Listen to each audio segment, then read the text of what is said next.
Hi hello friends, ಎಲ್ಲರಿಗೂ ನಮಸ್ಕಾರ. Welcome back to Uma Pavagada cooking and blog. ಇವತ್ತಿನ ರೆಸಿಪಿ ಎಣ್ಣೆ ಬದನೆಕಾಯಿ ಸಾಂಬಾರು ತುಂಬಾ ಚೆನ್ನಾಗಿರುತ್ತೆ. ಬನ್ನಿ ಯಾವ ರೀತಿ ಮಾಡೋದಂತ ನೋಡೋಣ. ಅದಕ್ಕೂ ಮುನ್ನ ರೆಡ್ ಕಲರ್ ಸಬ್ಸ್ಕ್ರೈಬ್ ಬಟನ್ನ ಕ್ಲಿಕ್ ಮಾಡಿ, ಆನಂತರ ಪಕ್ಕದಲ್ಲೇ ಇರುವ ಬೆಲ್ ಬಟನ್ನ ಕ್ಲಿಕ್ ಮಾಡಿದರೆ ನಾನು ಮಾಡುವ ಪ್ರತಿ ವಿಡಿಯೋ ನೋಟಿಫಿಕೇಶನ್ ನಿಮಗೆ ಬರುತ್ತೆ.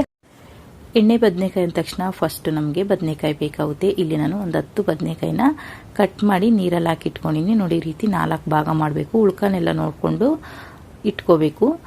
ಈಗ ಇದನ್ನ ಸೈಡ್ಗೆ ಇಟ್ಬಿಟ್ಟು ಮಸಾಲೆಗೆ ರೆಡಿ ಮಾಡ್ಕೊಳ್ಳೋಣ. ಒಂದು ಮಿಕ್ಸಿ ಜಾರ್ಗೆ 1 ಪೀಸ್ ಆಗುವಷ್ಟು ಚಕ್ಕೆ, 1 ರಿಂದ 3 ಲವಂಗ, ಒಂದು ಅರ್ಧ ಸ್ಪೂನ್ ಆಗುವಷ್ಟು ಗಸಗಸೆ, 1 ಗೆಡ್ಡೆ ಬೆಳ್ಳುಳ್ಳಿ, 1 ಗೋಲಿ ಗಾತ್ರದಷ್ಟು ಹುಣಸೆಹಣ್ಣು, 1-2 ಟೇಬಲ್ ಸ್ಪೂನ್ ಆಗುವಷ್ಟು ತೆಂಗಿನಕಾಯಿ ತುರಿ, 1-2 ಸ್ಪೂನ್ ಆಗುವಷ್ಟು ಕಡಲೆ ಬೀಜ ಹುರಿದಿರೋದನ್ನ ಹಾಕೊಳ್ತಾ ಇದ್ದೀನಿ. ಕಡಲೆ ಬೀಜ ಹಾಕೋರು ಹುರ್ಕೋಬೇಕಾಗುತ್ತೆ. 1 ಟೊಮೊಟೊ, 1 ಈರುಳ್ಳಿ, ಸ್ವಲ್ಪ ಕೊತ್ತಂಬರಿ ಸೊಪ್ಪು, 2.5 ಸ್ಪೂನ್ ಆಗುವಷ್ಟು ಸಾಂಬಾರ್ ಪೌಡ್ರು. ಈ ಜಾಗದಲ್ಲಿ ಅಚ್ಕಾರದ ಪುಡಿ, ಧನಿಯಾ ಪೌಡ್ರ್ ಆದರೂ ಹಾಕೋಬಹುದು. ಇಲ್ಲಿ ನಾನು ಸಾಂಬಾರ್ ಪೌಡ್ರು ಬಳಸ್ತಾ ಇದ್ದೀನಿ. ರುಚಿಗೆ ತಕ್ಕಷ್ಟು ಉಪ್ಪು. ಬದನೆಕಾಯಿಗೆ ಮಸಾಲೆ ತುಂಬೋದ್ರಿಂದ ಮಸಾಲೆಯಲ್ಲಿನೇ ಉಪ್ಪು ಹಾಕ್ಕೊಂಡು ರುಬ್ಕೋಬೇಕಾಗುತ್ತೆ.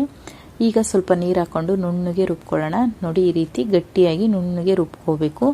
ಈಗ ಬದನೆಕಾಯಿಗೆ ಮಸಾಲೆನ ತುಂಬೋಣ. ನೋಡಿ, ಈ ರೀತಿ ತುಂಬಿಕೊಂಡು ಸ್ವಲ್ಪ ಈ ಥರ ಮಾಡಿಕೊಂಡು ಒಂದು ಪ್ಲೇಟಲ್ಲಿ ಹಾಕಿ ಇಟ್ಕೊಳ್ಳೋಣ. ತುಂಬ ಚೆನ್ನಾಗಿರುತ್ತೆ. ಅದರಲ್ಲೂ ಸ್ವಲ್ಪ ಎಳೆ ಬದನೆಕಾಯಿ, ಚಿಕ್ಕದಾಗಿರೋ ಬದನೆಕಾಯಿ ಇದ್ರೆ ಚೆನ್ನಾಗಿರುತ್ತೆ. ನೋಡಿ, ಎಲ್ಲ ಬದನೆಕಾಯಿಗೂ ಈ ಥರ ಮಸಾಲೆ ತುಂಬಿ ಇಟ್ಕೋಬೇಕು. ಈಗ ಇದಕ್ಕೆ ಒಗ್ಗರಣೆ ಕೊಡೋಣ. ಸ್ಟವ್ ಮೇಲೆ ಒಂದು ಪಾತ್ರೆ ಇಟ್ಕೊಂಡಿದ್ದೀನಿ. ಎಣ್ಣೆ ಬದನೆಕಾಯಿ ಅಂದರೆ ಸ್ವಲ್ಪ ಎಣ್ಣೆ ಜಾಸ್ತಿ ಬೇಕಾಗುತ್ತೆ. ಇಲ್ಲಿ ನಾನು ಒಂದು 3 ಟೇಬಲ್ ಸ್ಪೂನ್ ಆಗುವಷ್ಟು ಎಣ್ಣೆ ಹಾಕ್ಕೊಂಡಿದ್ದೀನಿ. ಎಣ್ಣೆ ಬಿಸಿ ಆದಮೇಲೆ 1 ಟೀ ಸ್ಪೂನ್ ಸಾಸಿವೆ, ಸ್ವಲ್ಪ ಕರಿಬೇವಿನ ಸೊಪ್ಪು, 1 ಈರುಳ್ಳಿನ ಹಾಕ್ಕೊಂಡಿದ್ದೆ. ಅದು ವಿಡಿಯೋ ಬಂದಿಲ್ಲ, ಮಿಸ್ ಆಗಿದೆ.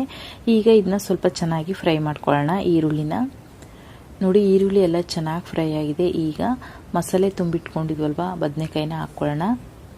ನೋಡಿ, ಈ ರೀತಿ ಹಾಕ್ಕೊಳ್ಳೋಣ. ತುಂಬ ಚೆನ್ನಾಗಿರುತ್ತೆ. ಅದರಲ್ಲೂ ಈ ಥರ ಹಸಿರು ಬದನೆಕಾಯಲ್ಲಿ ಚೆನ್ನಾಗಿರುತ್ತೆ ಎಣ್ಣೆ ಬದನೆಕಾಯಿ ಸಾಂಬಾರು. ನೀಲಿ ಬದನೆಕಾಯಿಗಿನ ಈ ರೀತಿ ಹಸಿರು ಬದನೆಕಾಯಿ ತುಂಬ ಚೆನ್ನಾಗಿರುತ್ತೆ.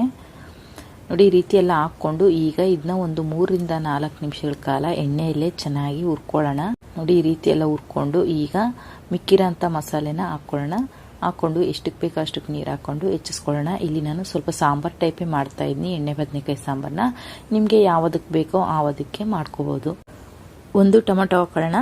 ಉಪ್ಪು ಮುಂಚೆನೇ ಮಸಾಲೆಗೆ ಹಾಕ್ಕೊಂಡಿದ್ವಿ, ಹಂಗಾಗಿ ಒಂದ್ಸಲ ಚೆಕ್ ಮಾಡಿಬಿಟ್ಟು ಕಮ್ಮಿ ಇದ್ರೆ ಮಾತ್ರ ಉಪ್ಪು ಹಾಕ್ಕೊಳ್ಳಿ. ಈಗ ಚೆನ್ನಾಗೆಲ್ಲ ಒಂದು ಮಿಕ್ಸ್ ಕೊಟ್ಟು ಇದನ್ನ ಕುದಿ ಬರೋದಕ್ಕೆ ಬಿಡೋಣ. ನೋಡಿ, ಸಾಂಬಾರು ಕುದಿ ಬಂದಿದೆ. ಎಣ್ಣೆ ಬದನೆಕಾಯಿ ಅಂದ ತಕ್ಷಣ ಸುಮಾರು ಜನ ಗಟ್ಟಿಗೆ ಗೊಜ್ಜು ಟೈಪ್ ಮಾಡ್ತಾರೆ. ನೀರೇನು ಜಾಸ್ತಿ ಹಾಕೋದಿಲ್ಲ. ಎಣ್ಣೆಯಲ್ಲೇ ಮಸಾಲೆ ಸಮೇತ ಚೆನ್ನಾಗಿ ಹುರ್ಕೊಳ್ತಾರೆ. ನಮ್ಮ ಕಡೆ ಈ ರೀತಿ ಸ್ವಲ್ಪ ಸಾಂಬಾರ್ ಟೈಪ್ ಮಾಡ್ತೀವಿ. ಇದು ಕುದಿತಾ ಇನ್ನೂ ಗಟ್ಟಿಯಾಗಿ ಆಗುತ್ತೆ ಸಾಂಬಾರು, ಹಂಗಾಗಿ ಮುಂಚೆನೇ ಈ ಥರ ಮಾಡ್ಕೊಳ್ತೀವಿ. ನೋಡಿ, ಸಾಂಬಾರು ರೆಡಿಯಾಗಿದೆ. ಬದನೆಕಾಯಿನೂ ಚೆನ್ನಾಗಿ ಹದವಾಗಿ ಬೆಂದಿದೆ. ತುಂಬ ಚೆನ್ನಾಗಿರುತ್ತೆ. ಅನ್ನ, ಮುದ್ದೆ, ದೋಸೆ, ಚಪಾತಿ, ರೊಟ್ಟಿ ಯಾವುದಕ್ಕೆ ಆಗಲಿ ತುಂಬ ಚೆನ್ನಾಗಿರುತ್ತೆ. ನಮ್ಮ ಕಡೆ ಈ ರೀತಿ ಸಾಂಬಾರ್ ಟೈಪ್ ಮಾಡ್ತೀವಿ. ಜಾಸ್ತಿ ಗಟ್ಟಿ ಮಾಡೋದಕ್ಕೆ ಹೋಗೋದಿಲ್ಲ. ನೋಡಿದ್ರಲ್ವಾ ಎಣ್ಣೆ ಬದನೆಕಾಯಿ ಸಾಂಬಾರು ಯಾವ ರೀತಿ ಮಾಡೋದಂತ. ಈ ರೆಸಿಪಿ ನಿಮಗೆ ಇಷ್ಟ ಆದರೆ ಲೈಕ್ ಮಾಡಿ, ಕಮೆಂಟ್ ಮಾಡಿ, ಶೇರ್ ಮಾಡಿ. ಇನ್ನು ಚಾನಲ್ ಸಬ್ಸ್ಕ್ರೈಬ್ ಆಗಿಲ್ಲ ಅಂದರೆ ಸಬ್ಸ್ಕ್ರೈಬ್ ಆಗಿ. ಪಕ್ಕದಲ್ಲೇ ಇರುವ ಬೆಲ್ ಬಟನ್ನ ಕ್ಲಿಕ್ ಮಾಡಿದರೆ ನಾನು ಮಾಡುವ ಪ್ರತಿ ವಿಡಿಯೋ ನೋಟಿಫಿಕೇಶನ್ ನಿಮಗೆ ಬರುತ್ತೆ. ಇನ್ನಷ್ಟು ಈಜಿ ರೆಸಿಪಿಗಾಗಿ Uma Pavagada cooking channel and ಬ್ಲಾಗ್ನ ನೋಡ್ತಾ ಇರಿ. ವಿಡಿಯೋ ನೋಡಿದ್ದಕ್ಕಾಗಿ ಧನ್ಯವಾದಗಳು.